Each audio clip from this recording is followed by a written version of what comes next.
দেখে বুঝতে পারছেন? খুব সাধারণ জিনিস, কিন্তু চেহারাটাই পাল্টে গেছে। শুধুমাত্র একটু ফর্মুলাটাকে চেঞ্জ করে দিন, তাহলেই তৈরি হয়ে যাবে এরকম টেস্টি, সফট এবং জুসি। মাত্র 30-35 টাকা খরচা করতে পারলেই ঘরের ছোট থেকে বড় সবাই খুশি।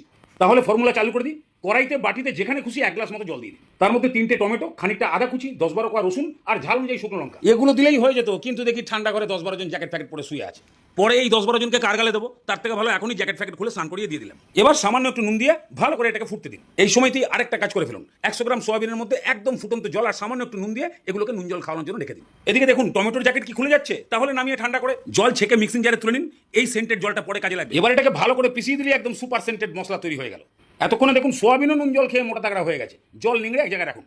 এর মধ্যে 1 চামচ আদা রসুন পেস্ট, অল্প করে নুন, সামান্য একটু গোলমরিচের গুঁড়ো আর 1 চামচ কর্নফ্লাওয়ার ভালো করে এটাকে মাখিয়ে দিন। শুকনো শুকনো একটা হালকা পাতলা লেয়ার উপরে তৈরি হয়ে গেল। এটাকে তেলে ভাজলে তেল বেশি টানবে না, উপরন্তু সফট হবে। এবার কড়াইতে আন্দাজ মতো তেল গরম করে এই সোয়াবিনগুলোকে দিয়ে দিন।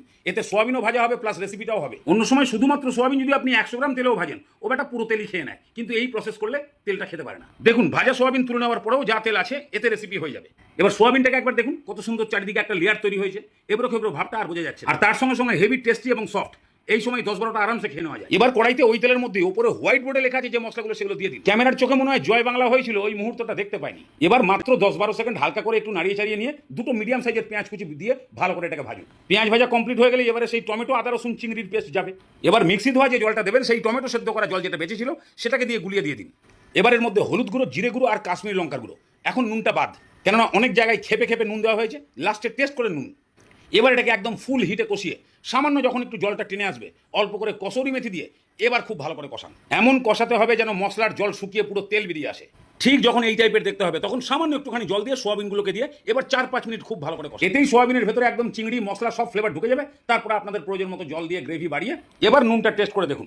দরকার পড়লে নুন দিন, সামান্য একটু চিনিও দিয়ে দিন, আর অল্প করে গরম মশলা। ঝোলের সঙ্গে সবকে একদম খুব ভালো করে মিক্স করে দিয়ে এবার ঢাকনা দিয়ে ফুটিয়ে দিন মিনিমাম 5 মিনিট। তাহলেই তৈরি হয়ে যাবে একদম সুপার টেস্টি প্রন সোয়াবিন কারি।